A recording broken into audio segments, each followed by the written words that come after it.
Hey guys, welcome back to Clownfish TV. This is Neon. I am here with Geeky Sparkles. Hello. And we're going to talk about the animation industry. Apparently things have gotten so bad in the animation industry that there is now an official layoff tracker on Cartoon Brew. So that's not a good sign, guys. We did a video about a month ago talking about how the animation industry was effectively imploding. And I think this trend is going to continue, partially because of the strikes in Hollywood, partially because all these streaming services, that's where a lot of this content went. They're cutting back a lot on this content. They greenlit a lot of it at the end of the pandemic. I remember thinking, why are you greenlighting this now?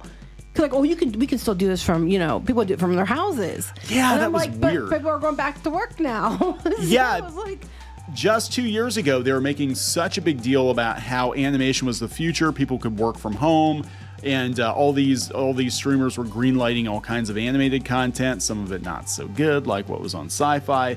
But it turns out that a lot of animation doesn't pay for itself, especially a lot of the young adult-oriented animation, and it's very expensive to produce. But you know what does pay for itself? The kids' ones that they make toys for too.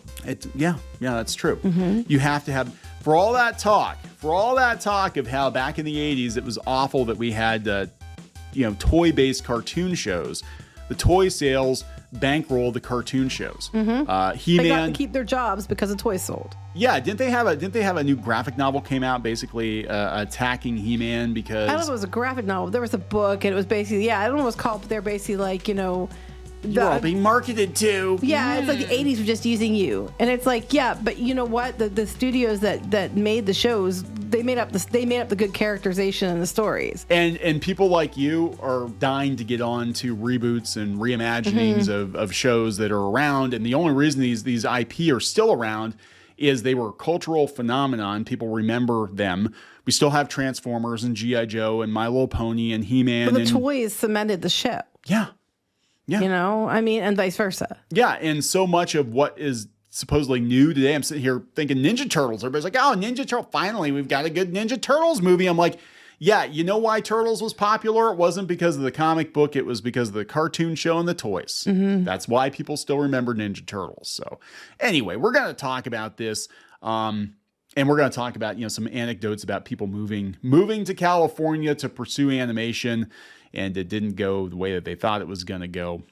Before we get into it any further, please subscribe for more pop culture news, views, and rants, guys. You'll get a woohoo if you do. So yeah, this is coming from Cartoon Brew. And they're talking about the timeline. You can see all these video game companies, all these animation studios laying off. It's not good. DreamWorks, they laid off 33 employees. They have Pixar in here. Pixar was like 75 people in June. Embracer Group, they restructured its business, and they're probably going to get rid of people. The studio that handled effects for Oppenheimer, which was a huge hit, laid off a bunch of people. ILM, they shut down the Star Wars animation studio in Singapore. Right. I mean, it's not looking good, right? And so many of these shows are getting canceled, and not only are they getting canceled, they're like yanking them off the damn platform.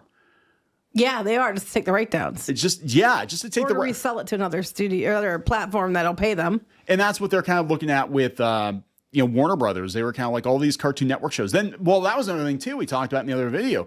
Cartoon Network, they moved out of their studio. That shows me how important animation is going to be going forward. It's not going to be very important. So all these people are moving to California to become animators, and the jobs aren't there. No. And it's not a new thing either. I mean, we had oversaturation before. I mean, especially if they were like storyboard artists for whatever reason. Like everybody and their brother was a storyboard artist. But I know this one person that I used to follow on social media because we were in the same kind of circles. They were going to quit their job and move to Hollywood to be a storyboard artist. And I remember everybody's like, oh my God, you should do it. You go, girl, live your dream and all this other shit. And I remember I said, coming from a person who actually works in around this kind of stuff, I said, well, do you have a job lined up there? Well, no. And I'm like, well, if you don't, I don't recommend doing that until you have a job lined up. I think, because I don't want to work retail anymore. I just don't want to work. I can't do it. I don't want to work retail anymore. Yeah. And I'm like, look, I'm not trying to be a jerk, but unless you have something lined up or you know for sure that you have an inside track to something, I would not up and move, halfway across the country to go to LA for this job. No. Oh, I was negative. I was a bitch. How dare I tell this person that and shit on their dreams, all this other stuff, How dare I be realistic? And then they moved, and exactly what I said was going to happen. Yes. They could not find a job. There was too many. It was an oversaturated market. They did not have anything. And after a couple months, they had to go take a retail job in the new area, but it costs a lot more to live there. And after about a year, they moved back home because they couldn't afford it. They couldn't find a job. And, I told them, you can't do it. You have to be smart about how you do it. Like, rinse and repeat this story so many times. I mean, we had this happen with, we had people working for us before as colorists, same thing. I have a degree in art. I don't think I should be working retail. I'm going to go to California. I'm going to pursue my dreams. I'm going to break in. And then it's like, oh my God, I'm living in California, working retail at Target and trying to keep people from stealing stuff. And I don't want to work retail in California. Making like $2 an hour more than I was making in wherever I was from. And, the cost of living is like 5 times as much. So this girl went to art college in Baltimore, maybe Maryland The Institute, probably. Yeah, to be a storyboard artist. Another storyboard artist. I didn't even know it. You can't swing a dead cat without hitting 10 of them. I'm sorry. After I graduated in 2021, so it was only 2 years ago, I was a storyboard artist for Adult Swim and Cartoon Network. And again, we just talked about what happened with Adult Swim and Cartoon Network. At least they had a job. At least they had a job. I worked remotely from my parents' house in Maryland. Okay, cool. So they were doing it the right way. Working remotely, and that was when that was the thing. I was hired later for the same role at Netflix and moved to LA for the job. Okay, but this person did it the right way, and it still didn't work out. I entered adulthood entirely remote. This is kind of crazy. We're going to have a whole, and I'm being serious here. We're going to have a whole generation of kind of displaced, broken young adults because they graduated during the pandemic. Well, I think but the irony is we already had a whole generation of the late millennials who acted the same way. That's true. And they did not. At least they have an excuse. But I know, it got worse after the pandemic. It got worse. A lot of anxiety, a lot of more mental health issues. A lot of people were so used to living in the bubble and talking to people in the bubble that now they don't know how to communicate outside of that bubble. I see it in colleges all the time. Like, no one's talking to anybody else. So I mean, but this person at least was doing it the right way. Yeah, I actually have to give her props. And she said she basically networked her way into another job, which is something you have to do. But yeah, it was the middle of the week. I went to class and the teacher said we all had to go home and everybody had to start packing and leaving the dorm. Some kids couldn't. I know there's some colleges are like, well, I don't really have any place else to go because I thought I was going to live on campus. Her parents picked her up. She finished her junior and senior years online from an off-campus apartment. Then I moved home and started my career in my bedroom. Doesn't feel like much of a life change to go from finishing college to home, starting my career at home too, but I went from paying to draw at school to getting paid to draw. So she started working on Tuca and Birdie for Adult Swim, which weirdly enough, got picked up from Netflix. Netflix canceled it, which I thought was weird because Netflix will usually give a show like that more of a chance. Then Adult Swim picked it up, and then I guess it got canceled entirely. But people said it was actually pretty good. I haven't seen it. They said it was actually pretty funny. The director saw my work online, really liked it. The job was entirely remote, so I was working for my parents' home in Maryland for about a year and a half. It was a contract role, so it ultimately ended. Most jobs. Like most. And that somebody brings that up in the comments on Cartoon Brew. That's Hollywood. That's the way it is. That is everything. It's not just animation. Then my parents were getting ready to move out of state, so I'd have to leave too. Well, that kind of sucks.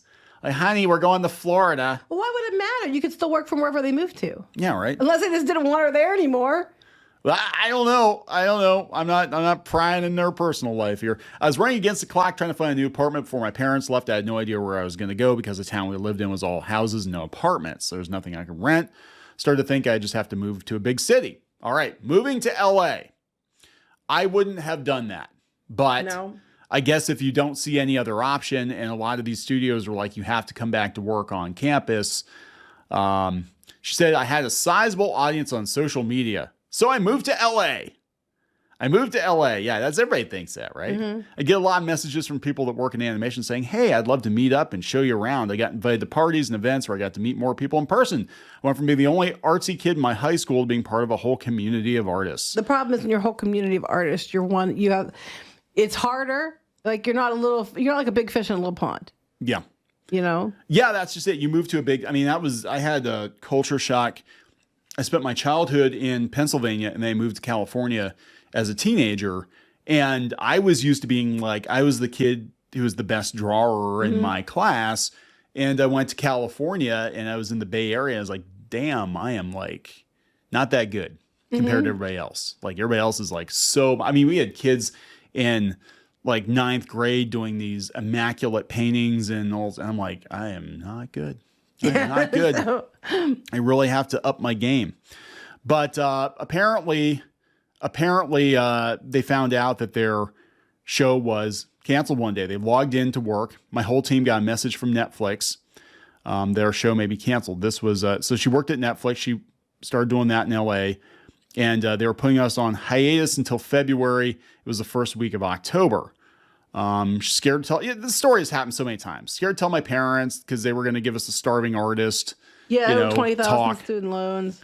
The 20,000 student loans. That's actually that's pretty low compared to what most people owe. But okay. It is. So she went out and she said she was kind of an introvert and she went and found a job. And that's good. I like this girl because the fact that she doesn't just take it lying down. She actively goes out. She had a job before she moved.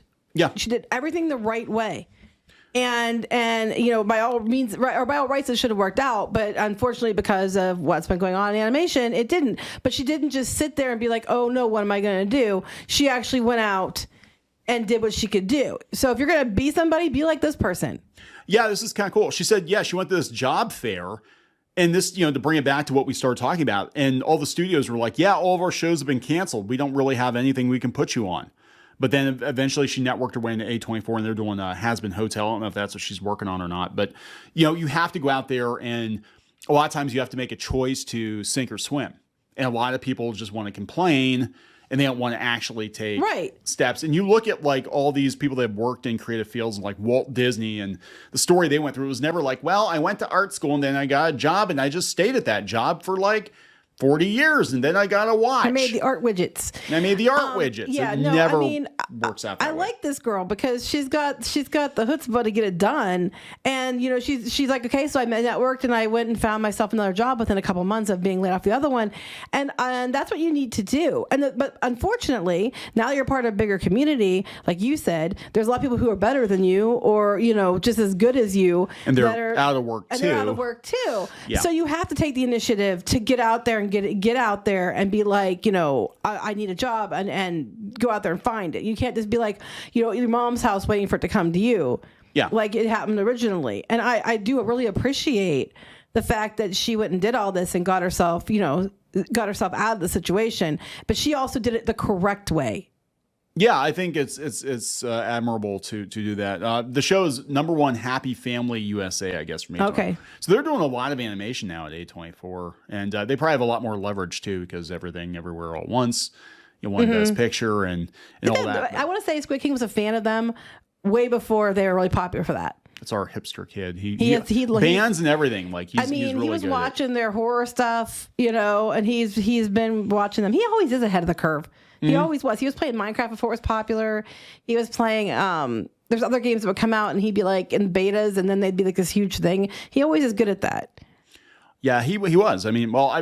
He kind of didn't call on Fortnite though. He's like, God, Fortnite's boring. No, he missed on Fortnite, but he thought it was dumb. He's like, this game is dumb. It's like it's trying to be Call of Duty for kids, and they didn't have any of the fun skins. Well, at that point, he was just playing Call of Duty. Yeah, he was playing. He's like, this is great, I guess, if you're like 9. But it blew up being a big thing. But yeah, just go back to the comments on this. Jeffrey Thrash is like, I've been in a bit of an existential crossroads ever since I started learning about how temporary animation work tends to be. At least in the U.S., and it is. Yeah. Unless you're working for a studio and the studio is taking care of you, and you're not gig to gig. You're actually hired by the studio to be like full time. You're going to be on gig work. What's this person says? If Cartoon Brew will run into legal trouble for stating the fact that there are at this point probably thousands of people out of work just a few months ago, we're chugging away at major productions. I don't know what the purpose of Cartoon Brew is. So somebody's like, You're not allowed to say it. Everybody's saying it. Every major news outlet is like, right now, animation is not a good thing to be into, which is so weird. I mean, 2 years ago, it was a totally different story. And I think just with streaming and everything, they thought the pandemic was going to go on forever. So like, yeah, the more you can do at home, that's great. Oh, wait, the pandemic's over? Well, they were announcing these greenlit projects when the pandemic was already ending. And I was just like, this isn't going to work because they're starting it now, but in like 2 or 3 months, everybody's going to be back at work anyway. Yeah. Yeah. So, I mean, it is what it is, guys. There are lots of things you can do, lots of ways you can network. I think Egan Tillman, we had him on the show, and I think he has a really good attitude about it. He's like, well, I'm just going to go out to YouTube, and I'm going to do animation on YouTube. Don't tell, you know? Yeah, show, don't tell. I think that girl that they were talking about on Insider, I think she was smart. And unlike the other person I was talking about, she made sure she didn't just jump into it. She would have probably stayed where she was for a little while longer, except that she had to move. But she did it in a smart way. Yeah. You know? Yep. So you can either throw your hands up in the air and be like, I don't know what I'm going to do. And that's, spend all your time on Twitter complaining about it, which, some people do. Or you can, actually go out there and try to get it done. To be fair, once again, a lot of things are getting canceled. We're seeing lots of art jobs go away. So it's not necessarily that easy for everyone. I mean, some people might do the same thing she does and still not get anywhere. But you're better off to be proactive than just sit there and scream on Twitter. Yeah, exactly. So we're going to wrap this up. Yep. Please subscribe for more pop culture news, views, and rants, guys. We'll talk later. Bye.